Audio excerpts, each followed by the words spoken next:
चलिए हम लोग प्रार्थना के साथ आज के इस संदेश को हम सुनते हैं। प्यारे पिता, हम तेरा धन्यवाद करते हैं कि आज फिर से तूने हमें इकट्ठा किया अपनी इच्छा के अनुसार। तूने हमें हमको चुनकर हमारा उद्धार करके पिता आज हमें एक अपनी देह के एक भाग हमें बनाया। हम तेरा धन्यवाद करते हैं। आज जो वचन हम सुनने वाले हैं, हमारी मदद कर। सुनने के कान हमें दे, ग्रहण करने वाला हृदय हमें दे, और तेरी इन बातों को पिता सही रीति से समझाने के लिए तू मेरी भी मदद कर। मैं इस लायक नहीं हूं कि पिता तेरे इस ऊंचे, अद्भुत, उत्तम, विश्वास योग्य वचन को मैं बांट सकूं। पिता, ये केवल तेरे अनुग्रह का कार्य है कि आज हम तेरे वचन से सीख पा रहे हैं और दूसरों को सिखा पा रहे हैं। हमारी मदद कर। पवित्र आत्मा की सेविकाई के लिए हम विनती करते हैं कि पिता आज यीशु का नाम हमारे बीच में महिमा पाए, यीशु के नाम की महिमा हो, यीशु के नाम की प्रशंसा हो, और हम अपने व्यक्तिगत जीवन में पिता तेरे वचन के द्वारा उत्साहित होकर, वचन के द्वारा हम पवित्र होकर, वचन के द्वारा परमेश्वर हम चुनौती पाकर इस जीवन में परमेश्वर तेरे सुसमाचार के योग्य हम जी पाए। हमारी मदद कर, सहायता कर। आगे के समय को हम तेरे अद्भुत हाथों को सौंपते हुए छोटी सी प्रार्थना यीशु मसीह के नाम से हम मांगते हैं परमपिता, आमीन। तो दोस्तों, पिछले हफ्ते हमने देखा 1 पतरस का 2 का 13 से 17। ठीक है, पिछले हफ्ते हम अधिकारियों के अधीन में रहना, इस विषय पे हमने बात की थी। लेकिन पिछले हफ्ते उसका केवल पहला भाग था, पार्ट 1 था। आप इन्हीं वचनों को हम, ठीक है, हमने पिछली बार हमने 13 से 15 तक देखा। आज हम 16 से 17 देखने वाले हैं, और 16 से 17 जो 2 वचन है, उन 2 वचनों का जो पद या जो जो टाइटल मैंने इस संदेश को दिया है, वो है अधीनता में स्वतंत्रता। ठीक है, थोड़ा सा आपको अजीब लग सकता है कि भैया अधीनता में स्वतंत्रता क्या है, ये क्या मुमकिन है, ये क्या हो सकता है, अधीनता में कैसे कोई स्वतंत्र हो सकता है। ठीक है, फ्रीडम इन सबमिशन, इन बातों को हम देखने वाले हैं। ठीक है, इन बातों को देखकर हम आगे बढ़ेंगे। ठीक है, तो सबसे पहले मैं इस वचन को आगे रखना चाहता हूं और पढ़ना चाहता हूं आपके आगे। 1 पतरस का 2 का 13 से 17। प्रभु के लिए मनुष्यों के ठहराए हुए हर एक प्रबंध के अधीन रहो, राजा के इसलिए कि वह सब पर प्रधान है, और राज्यपालों के क्योंकि वे कुकर्मियों को दंड देने और सुकर्मियों की प्रशंसा के लिए उसके भेजे हुए हैं। क्योंकि परमेश्वर की इच्छा यह है कि तुम भले काम करने से निर्बुद्धि लोगों की अज्ञानता की बातों को बंद कर दो। अपने आप को स्वतंत्र जानो, पर अपनी इस स्वतंत्रता को बुराई के लिए आड़ ना बनाओ, परंतु अपने आप को परमेश्वर के दास समझकर चलो। सबका आदर करो, भाइयों से प्रेम रखो, परमेश्वर से डरो, राजा का सम्मान करो। जैसे आपको स्क्रीन पर 13 से 17 दिख रहा है, यहाँ पर जो 13 वचन में हमको परमेश्वर का वचन ये आज्ञा दे रहा है कि अधीन रहो। ठीक है, अधीन रहने की बात यहाँ पर है। ठीक है, और जब हम 16 में आते हैं, तो 16 में अपने आप को स्वतंत्र जानो। ठीक है, इसलिए इन 2 बातों को, ठीक है, मैंने दूसरे रंग में यहाँ पर आपको दिखाने की कोशिश की। अधीनता में रहना, ठीक है, स्वतंत्र रहते हुए भी अधीनता में हम कैसे रहे, इसका क्या मतलब है। ठीक है, कोई व्यक्ति जो अपने आप को स्वतंत्र कहता है, तो क्या कह रहा है, स्वतंत्र होने का मतलब क्या है। क्या स्वतंत्र होने का ये मतलब है कि मैं किसी का भी गुलाम नहीं हूं। ठीक है, मैं किसी का गुलाम नहीं हूं, मैं किसी का दास नहीं हूं, मैं किसी की अधीनता में मैं नहीं हूं।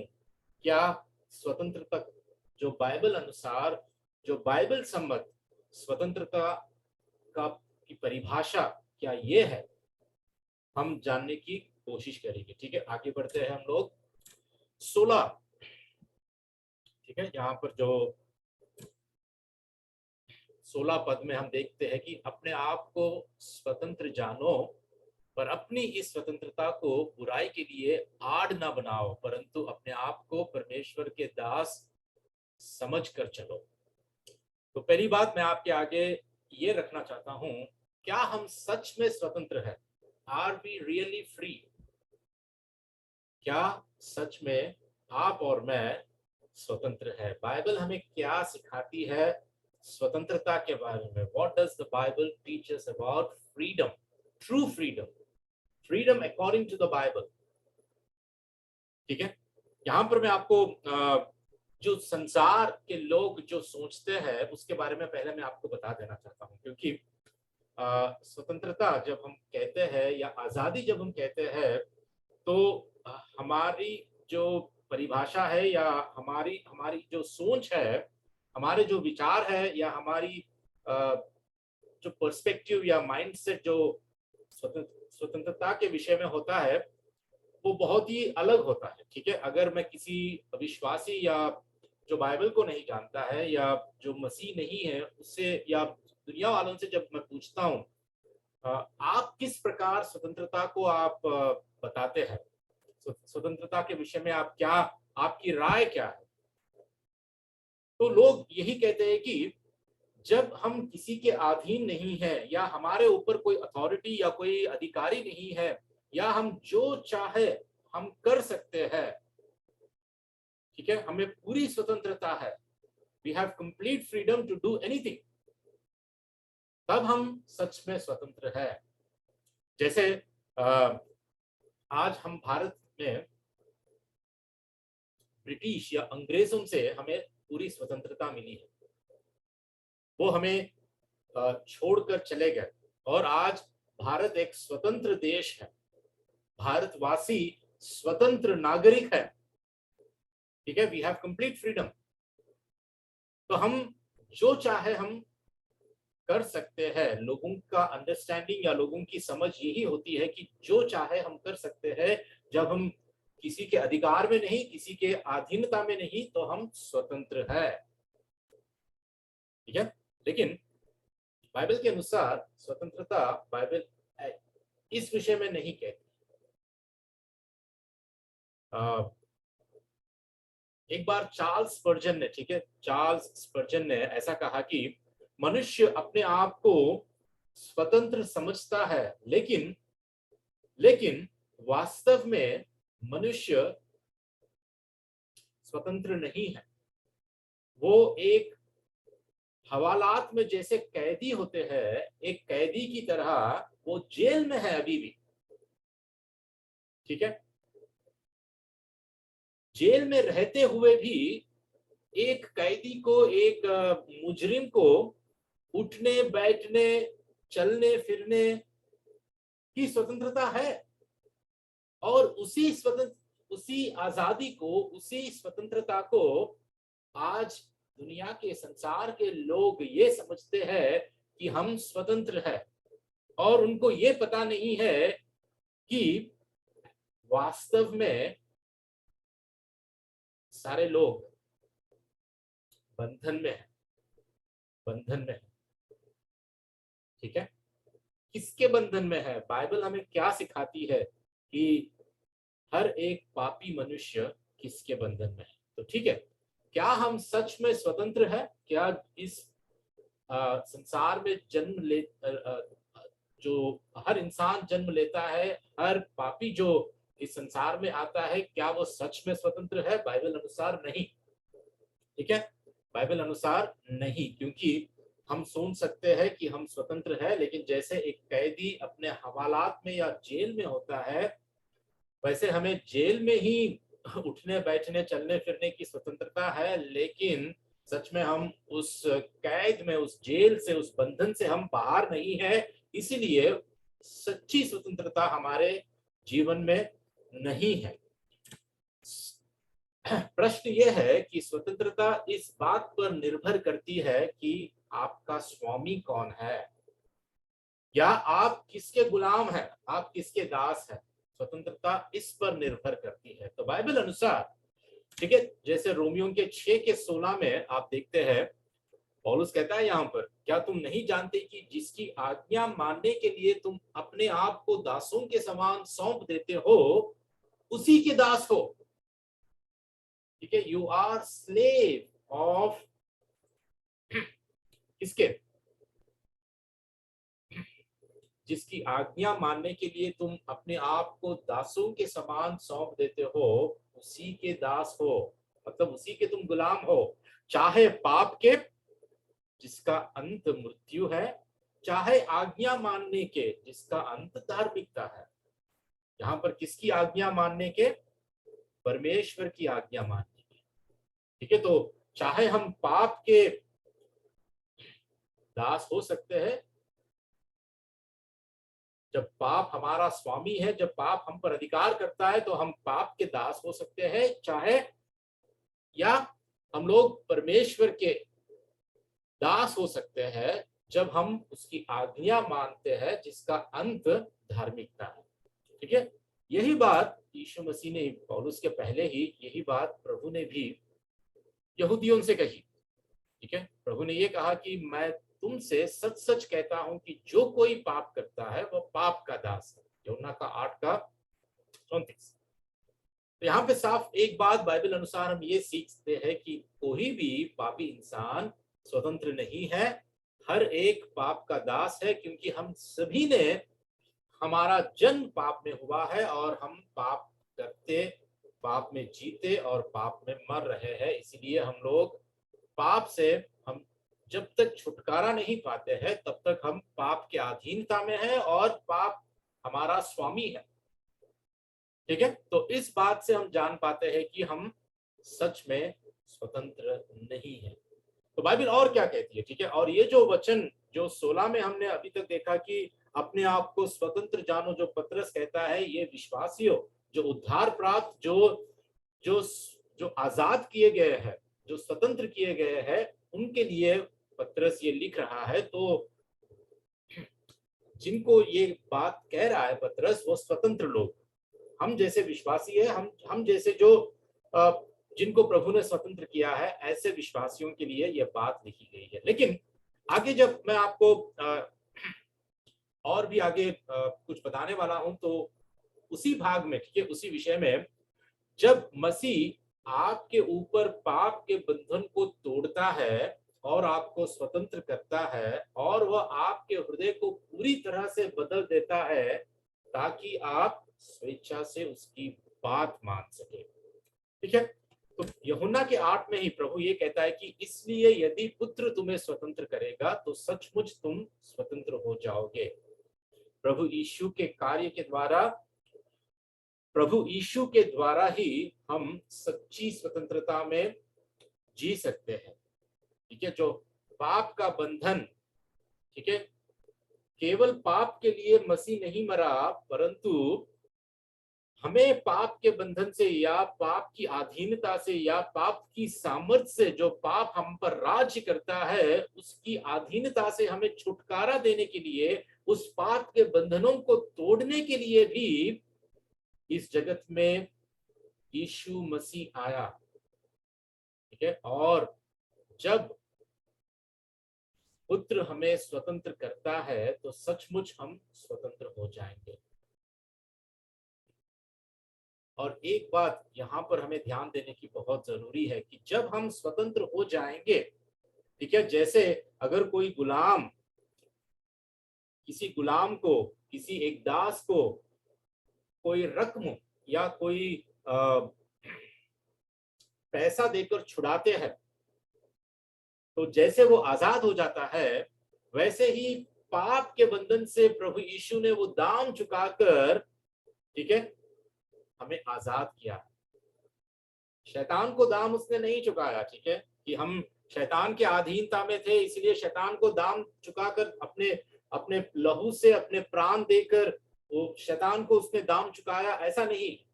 हम कह रहे हैं पाप के बंधन से। ठीक है, पाप के बंधन से प्रभु यीशु ने दाम चुकाकर, दाम देकर हमें खरीद लिया है, हमें आजाद किया है और इस पाप के बंधन को तोड़ दिया है, तो हम अब सचमुच स्वतंत्र हो चुके हैं। और ये ऐसी स्वतंत्रता है जिसके द्वारा खुद एक सच्चा विश्वासी या एक उद्धार प्राप्त विश्वासी खुद अपने दिल से खुशी खुशी प्रभु यीशु का पीछा करेगा, प्रभु की आज्ञाओं का पालन करेगा। प्रभु हमारा हृदय ऐसा बदल देता है, हमारे पत्थर जैसे हृदय को निकाल कर हमें मांस हृदय देता है, मांस का हृदय देता है, इस रीति से कि हमें इतना बदल देता है कि हम अपनी स्वेच्छा से ही, ठीक है, वो हमें मजबूर नहीं करता, वो हमें ये नहीं कहता कि मेरे पीछे जबरदस्ती चलो, नहीं, हमारे हृदय को ऐसे बदल देता है कि हम अपनी इच्छा से ही उसकी बातों को माने, उसकी आज्ञाओं को माने, उसका पीछा हम कर पाए। इसलिए रोमियो के 6 के 17 के 18 तक पौलुस ऐसा कहता है, परंतु परमेश्वर का धन्यवाद हो कि तुम जो पाप के दास थे, अब मन से, ध्यान दीजिए यहां पर क्या कह रहा है, तुम जो पाप के दास थे अब मन से, ठीक है, it is out of your own will and out of your own willingness, अब मन से उस उपदेश के मानने वाले हो गए।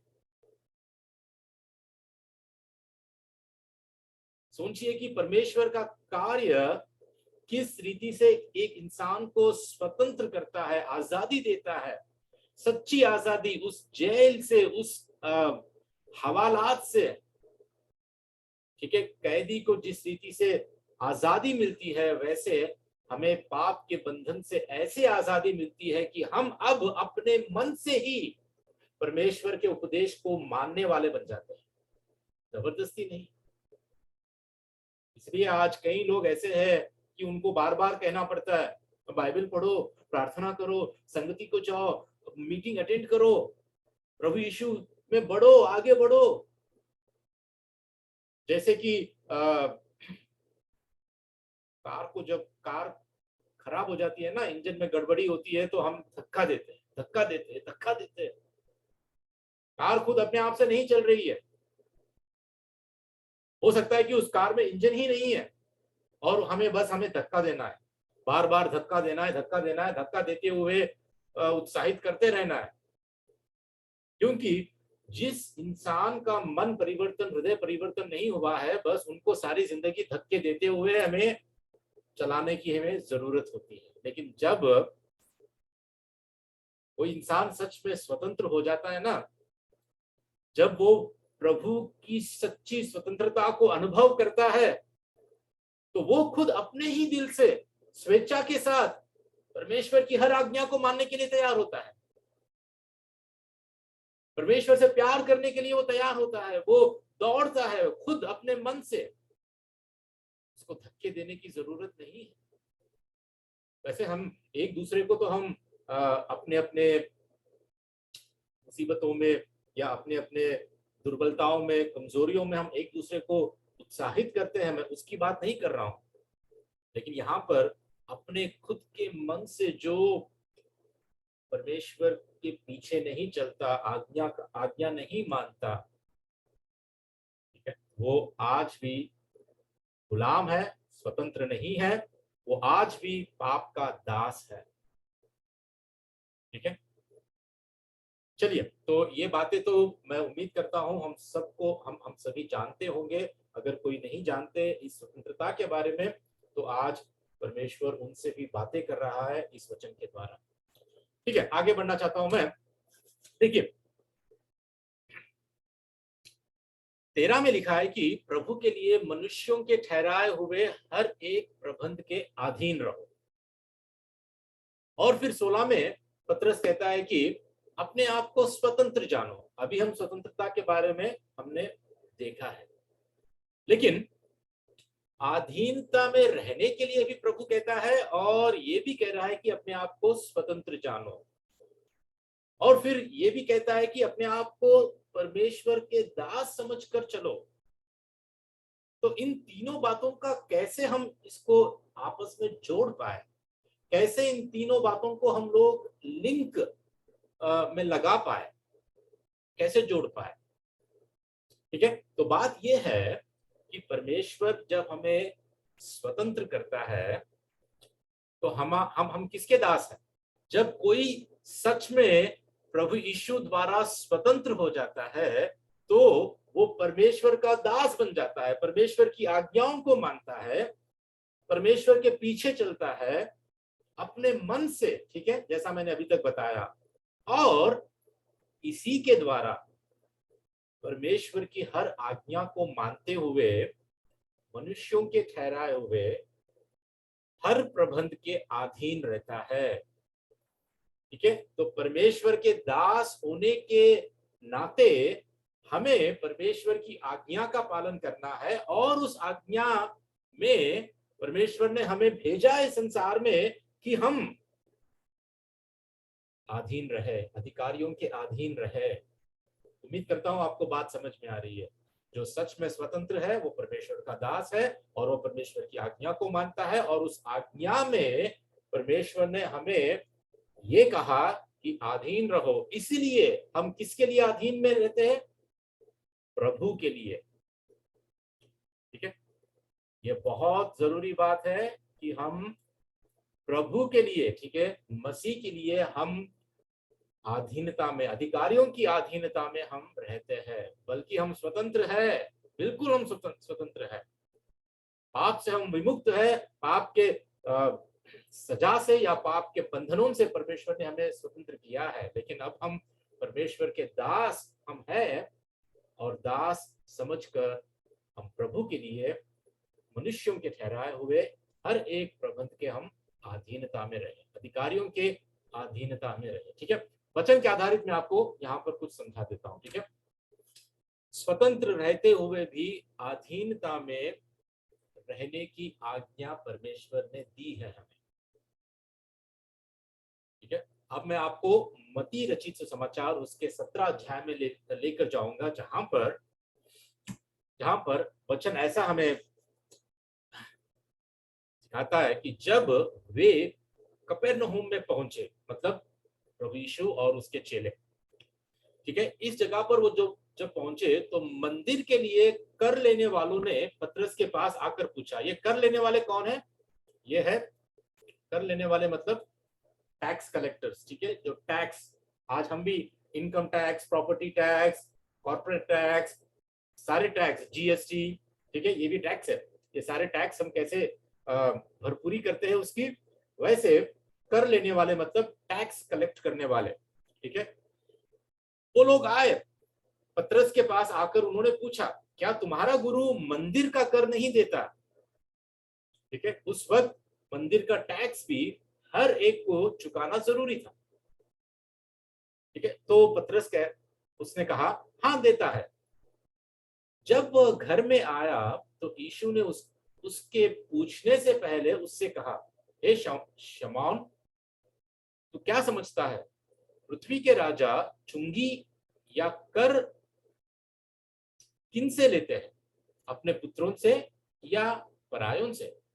पतरस ने उनसे कहा, परायों से। यीशु ने उससे कहा, तो पुत्र बच गए। ठीक है, यहाँ पे जो बच गए जो इस्तेमाल किया गया है वो एक्चुअली, अगर आप ओरिजिनल लैंग्वेज में देखोगे तो पुत्र स्वतंत्र है, पुत्र आजाद है, फिर भी हम उन्हें ठोकर ना खिलाए। ठीक है, ये बहुत जरूरी बात है, फिर भी हम उन्हें ठोकर ना खिलाए। देखिए यहाँ पर अधीनता में रहो, तुम स्वतंत्र हो लेकिन फिर भी अधीनता में रहो, परमेश्वर के दास समझकर अधीनता में रहो। प्रभु यीशु क्या कह रहे हैं? फिर भी हम उन्हें ठोकर ना खिलाए।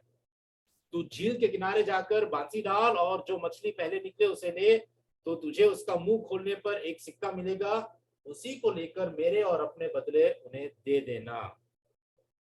तो प्रभु यीशु भी इस धरती पर रहते हुए उन्होंने परमेश्वर की आज्ञा को, जो कहता है कि तुम अधीनता में रहो, ठीक है, उसको पूरा किया। ठोकर ना खिलाए, इस कारण प्रभु यीशु ने भी टैक्स पे किया, उन्होंने भी कर चुकाया। ठीक है, तो बात यहाँ पर हमें समझ लेना चाहिए कि स्वतंत्र रहते हुए भी अधीनता में रहने की आज्ञा परमेश्वर ने दी है। ठीक है, सच्ची स्वतंत्रता परमेश्वर के अधीन होने से मिलती है। True freedom comes from submission to God. सच्ची स्वतंत्रता हमें कब मिलती है? जब हम परमेश्वर के अधीन या परमेश्वर के दास जब हम बन जाते हैं, परमेश्वर की अधीनता में जब हम होते हैं, तो सच्ची स्वतंत्रता हमें तभी मिलती है। लेकिन लोग आज, मैं कह रहा हूं, इतने डरते हैं परमेश्वर को अपना जीवन देने के लिए, परमेश्वर को पूरी तरह अर्पित करने के लिए, अपने आप को समर्पण करने के लिए। ये सोचते हैं कि मैं बंधन में आ जाऊंगा, मैं स्वतंत्रता को खो बैठूंगा। लेकिन बात पूरी तरह इसके विपरीत है दोस्तों। जो आप ऐसा सोच रहे हैं, बात इसकी पूरी तरह विपरीत है। ये सच्चाई है कि सच्ची स्वतंत्रता हमें तब मिलती है जब हम परमेश्वर के अधीन हो जाते हैं। ठीक है, जब हम पाप के नहीं परंतु धार्मिकता के हम दास बन जाते हैं। पुत्र सच में आजाद है। ठीक है, चलिए तो फिर हम आगे बढ़ते हैं। आगे बढ़कर इस वचन को हम देखते हैं फिर एक बार। यहां पर 16 में जैसा लिखा है, अपने आप को स्वतंत्र जानो, पर जरूरी बात, अपनी इस स्वतंत्रता को बुराई के लिए आड़ ना बनाओ। बहुत ही जरूरी बात है जो पतरस यहाँ पे हमें ये कहता है कि भाई बहन, ठीक है, सही है कि तुम स्वतंत्र हो, दैट्स वंडरफुल, बहुत अच्छी बात है। लेकिन अपनी इस स्वतंत्रता, हियर इज ए कॉशन, एक बहुत ही बड़ी चुनौती या एक वार्निंग हमारे लिए है, एक चैलेंज हमारे लिए है, एक खतरे की बात यहाँ पर हमारे लिए है कि अपनी इस स्वतंत्रता को बुराई के लिए आड़ ना बनाओ। क्या मतलब है इसका? स्वतंत्र, अपनी इस आजादी को हम कैसे बुराई के लिए आड़ बना सकते हैं? हम ये सोचकर कि अब मैं स्वतंत्र हूं, मैं कुछ भी कर सकता हूं। ठीक है, मसीह में स्वतंत्रता पाप का लाइसेंस नहीं है। ठीक है, जिसके पास लाइसेंस है वो गाड़ी चला सकता है, कोई भी गाड़ी चला सकता है। लेकिन स्वतंत्रता पाप के लिए लाइसेंस नहीं है कि आपको पूरी आजादी दी गई है कि आप अपनी मनमानी करो। आप इस स्वतंत्रता के आड़ में कुछ भी बुराई करो, ये सोचकर कि मसीह ने तो मुझे स्वतंत्र कर दिया तो अब मैं कुछ भी कर सकता हूं। बिल्कुल भी नहीं। हम परमेश्वर के दास है, उसकी अधीनता में है, इसीलिए हम स्वतंत्र है। लेकिन इसका मतलब ये नहीं है कि हम फिर से उस पाप के बंधन में हम गिर जाए। ठीक है, तो थोड़े कुछ वचनों को आपके आगे में रखकर ये कैसे आज मसीह समाज में जो अपने आप को जो स्वतंत्र जानते हैं, वो कैसे इस स्वतंत्रता को बुराई के लिए आड़ बना देते हैं, आपके आगे मैं रखना चाहता हूं। पहले कुरिन्थियों का 7:23 में, ठीक है, 7:23 में ऐसा लिखा है कि तुम दाम देकर मोल लिए गए हो, मनुष्यों के दास ना बनो। अब इस वचन को लोग इतना ट्विस्ट करके बोलते हैं, बताते भी है, और इतने घमंड के साथ, ठीक है, इतने घमंड के साथ थोड़े लोग पेश आते हैं, व्यवहार करते हैं। कहते हैं कि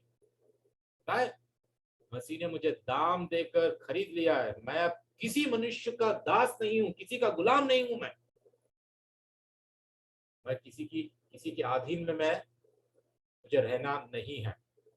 मैं किसी के आगे सर नहीं झुकाऊंगा। मैं ये सर सिर्फ और सिर्फ मसीह के आगे झुकेगा। पूरी तरह इस वचन को आउट ऑफ कॉन्टेक्स्ट, ठीक है, संदर्भ के बाहर निकालकर इस वचन को पूरी तरह क्या करते हैं, गलत शिक्षा देते हैं। जब आप संदर्भ में पढ़ोगे तो यहां पर पौलुस कहता है कुरिन्थियों की इस कलीसिया को, ठीक है, जो जिस दशा में बुलाया गया है उसको उसी दशा में रहना चाहिए। अगर आप, जब आपका खतना हुआ है कि आप यहूदी हो, तो खतना जब हुआ है आपका और उस दशा में परमेश्वर ने आपको बुलाया, आपका उद्धार किया है, तो आप उसी दशा में रहो, उसी दशा में कंटिन्यू करो। अगर आपका खतना नहीं हुआ है, आप खतना रहित हो, तो आपको फिर से खतना करने की जरूरत नहीं है। जिस दशा में हो उस दशा में प्रभु ने आपको स्वीकार किया है, इसलिए आप स्वतंत्र हो। तो इसीलिए पौलुस कहता है कि तुम दाम देकर खरीद लिए गए हो, इसलिए मनुष्यों के दास ना बनो। मतलब मनुष्यों की रीति रिवाज पर मत चलो। अगर मनुष्य कहते हैं कि तुम्हें खतना करवाना जरूरी है, तो ऐसे मनुष्यों के दास ना बनो, उनकी बात मत सुनो, इस संसार के लोगों के रास्ते पर मत चलो, पाप के दास मत हो। ठीक है, इसीलिए यह वचन कहता है कि मनुष्यों के दास ना बनो, परंतु ये नहीं कहता है कि अधिकारियों के अधीन ना रहो। ठीक है, मैंने पिछले हफ्ते बताया था 4 अधिकारियों के बारे में जो परमेश्वर ने नियुक्त किया। पता नहीं आप में से कितनों को याद है। जो हम पर सरकार है, ठीक है, न्यायालय है, पुलिस है, प्रधानमंत्री है या अन्य मंत्री है या कलेक्टर है, गवर्नर है, ये सारे लोग, ठीक है, सरकार, ये पहला अधिकार परमेश्वर ने हम पर ठहराया है। और उसके बाद कलीसिया, कलीसिया के प्राचीन, उसके बाद परिवार, परिवार में माता पिता, या अगर आप स्टूडेंट है, स्टूडेंट, अगर आप स्कूल जाते हैं, कॉलेज जाते हैं, यूनिवर्सिटी अटेंड करते हैं, तो आपके ऊपर जो अधिकारी है, प्रिंसिपल है, टीचर्स है, लेक्चरर्स है, प्रोफेसर्स है, ठीक है। और अंत में अगर आप एक कर्मचारी, आप एक एम्प्लॉय है, तो आपके ऊपर अधिकारी कौन है? आपका एम्प्लॉयर, ठीक है। इन सारे लोगों के अधीनता में परमेश्वर ने हमें आज्ञा दी है रहने के लिए। इसीलिए स्वतंत्रता को बुराई के लिए आड़ ना बनाओ। ये मत कहो कि प्रभु का वचन कहता है कि मनुष्यों के दास ना बनो, इसलिए मैं किसी के अधीनता में मैं नहीं रहूंगा। ये घमंड की बात है। ये पूरी तरह वचन को सही रीति से ना समझे हुए, उसको सही संदर्भ में ना समझे हुए करने वालों की बात है। एक वचन को उठा लिया और बस कह दिया, ऐसा नहीं है। अब दूसरी बात, पहले कुरिन्थियों के 8 के 9 में भी पौलुस ऐसा कहता है, परंतु चौकस रहो, ऐसा ना हो कि तुम्हारी यह स्वतंत्रता कहीं निर्बलों के लिए ठोकर का कारण हो जाए। अब ये संदर्भ में, किस संदर्भ में यहां पर पौलुस कह रहा है? भोजन के विषय में, ठीक है, भोजन के विषय में। अगर कोई वेजिटेरियन है, कोई नॉन वेजिटेरियन है, कोई मीट नहीं खाता, मांस नहीं खाता, उसके विषय में, ठीक है, परमेश्वर ने हमें तो पूरी स्वतंत्रता दी है, हम कुछ भी खा सकते हैं, क्योंकि सभी वस्तु जो विश्वास करता है उसके लिए पवित्र है। तो उसी संदर्भ में पौलुस यहाँ पे कहता है, भाई बहन, तुम्हें स्वतंत्रता दी गई है, लेकिन ये स्वतंत्रता कहीं निर्बलों के लिए ठोकर का कारण हो जाए। मतलब अगर कोई नया विश्वासी है जो कमजोर है, जो निर्बल है, तुम्हारी स्वतंत्रता को देखकर कि तुम ऐसे जी रहे हो, ऐसे व्यवहार कर रहे हो, तो तुम्हारी स्वतंत्रता के कारण उसको ठोकर ना लग जाए। ठीक है।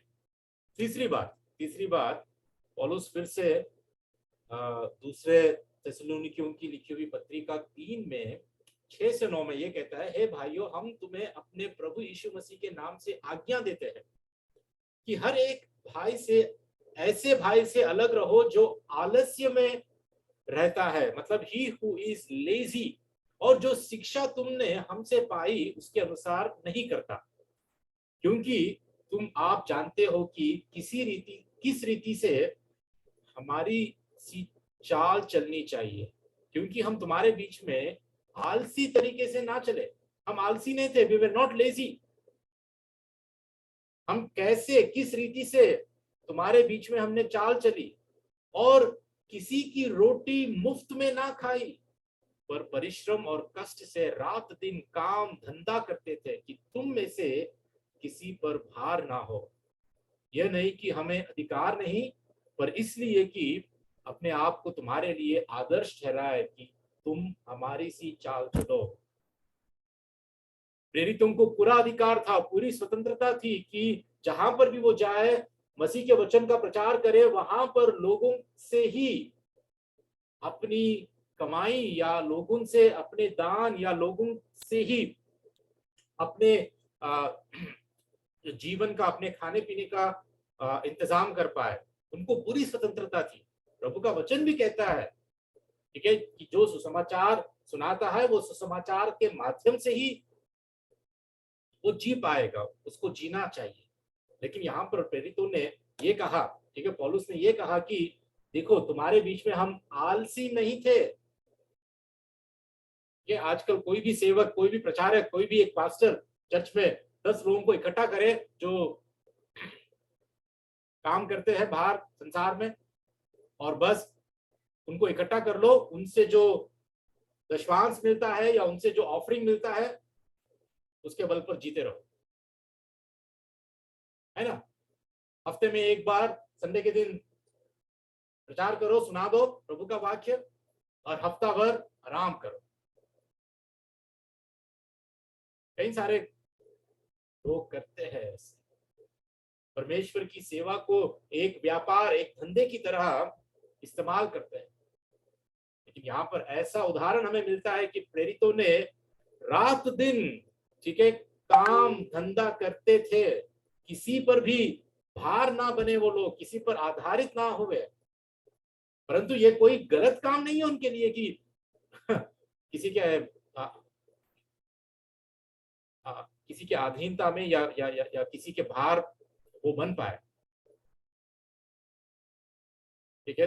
पूरी स्वतंत्रता रहने पर भी उन्होंने आलसी ना होकर मेहनत करके खुद अपनी कमाई कमाकर परमेश्वर की सेवा की। मैं ये नहीं कह रहा हूं कि हर एक को ऐसा करना चाहिए, लेकिन एक अच्छा उदाहरण है, ये एक अच्छा आदर्श है जो प्रेरितों ने ठहराया है, ठीक है, कि हम लोग इसका पालन कर पाए, कि हम अपनी स्वतंत्रता को बुराई के लिए आड़ ना बनाए। ठीक है, मैं ये नहीं कह रहा हूं कि हर प्रभु के दास को, हर पास्टर को, हर चर्च के नायक को इस तरह करना चाहिए, क्योंकि कई लोग होते हैं जो वचन में बड़ी मेहनत करते हुए वचन को सुनाते हैं, दिन रात वचन में डूब कर, वचन की गहराई में जाकर मेहनत करके वचन को सुनाते हैं, और उनको बाहर का काम करने के लिए समय नहीं, अपना परिवार का पालन पोषण बाहर का काम करते हुए अगर वो करे तो कलीसिया के लिए, लोगों के लिए वो लाभदायक नहीं होगा। तो ऐसी परिस्थितियों में चर्च पर या कलीसिया पर ही वो निर्भर होकर वचन को बांटने की और लोगों की सेवा में वो रहते हैं। ठीक है, तो ये बात है कि हम कैसे अपनी स्वतंत्रता को बुराई की आड़ में ना बनाए। ठीक है, चलिए आखिरी में बस 17 वचन है। क्या कहता है प्रभु का वचन कि सबका आदर करो, भाइयों से प्रेम रखो, परमेश्वर से डरो, राजा का सम्मान करो। अब हम आते हैं एप्लीकेशन, या यहाँ पर वास्तव में, ठीक है, व्यवहारिक जीवन में हम कैसे हम कर पाए, या व्यवहारिक जीवन में अधीनता कैसे दिखती है अगर हम अधिकारियों के अधीन रहे। तो ये 17 वचन जो है ना, इसमें सब कुछ हमें यहाँ पर बता दिया गया है। तो व्यवहारिक जीवन में अधीनता कैसे दिखती है, कुछ बातें आपको यहाँ से मैं बता देता हूँ। सबसे पहले सबका आदर करो, प्रभु का वचन कहता है, ठीक है, सबका आदर करो, सभी को उनकी भूमिका के अनुसार उचित सम्मान दो या आदर करो। क्यों कह रहा हूं मैं उनकी भूमिका के अनुसार? अप्रोप्रिएट टू देयर रोल, जो काम करते हैं, जैसे टीचर है तो टीचर की भूमिका जो निभाते हैं उनके अनुसार उनको आदर करो। अगर कोई गवर्नर है या मिनिस्टर है या कोई अध्यापक है या माता पिता है या कलीसिया के प्राचीन है या बुजुर्ग है, कोई भी, ठीक है, उनकी भूमिका के अनुसार उचित सम्मान उनको दो। इसीलिए यहाँ पर सबका मतलब ये सब में अभी तक जो हमने देखा था राजा का, राज्यपालों का, जितने भी लोगों को पत्रस यहाँ पर पहले के वचन में दिखाता है ना, उन सभी के विषय में, ठीक है, सभी का आदर करो। दूसरी बात क्या कह रहा है? परमेश्वर से डरो, सरकार से नहीं, ठीक है, परमेश्वर से डरो। राजा का सम्मान करो, ये नहीं कह रहा है कि राजा से भी डरो, सरकार से भी डरो, जो अधिकारियां हैं उनसे भी डरो, ये नहीं कह रहा है यहाँ पर पत्रस। कह रहा है कि परमेश्वर से डरो, सरकार से नहीं।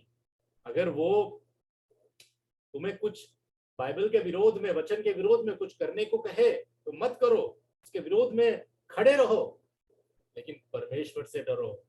और जो परमेश्वर से डरता है वो किसी भी इंसान से, किसी भी परिस्थिति से वो नहीं डरता,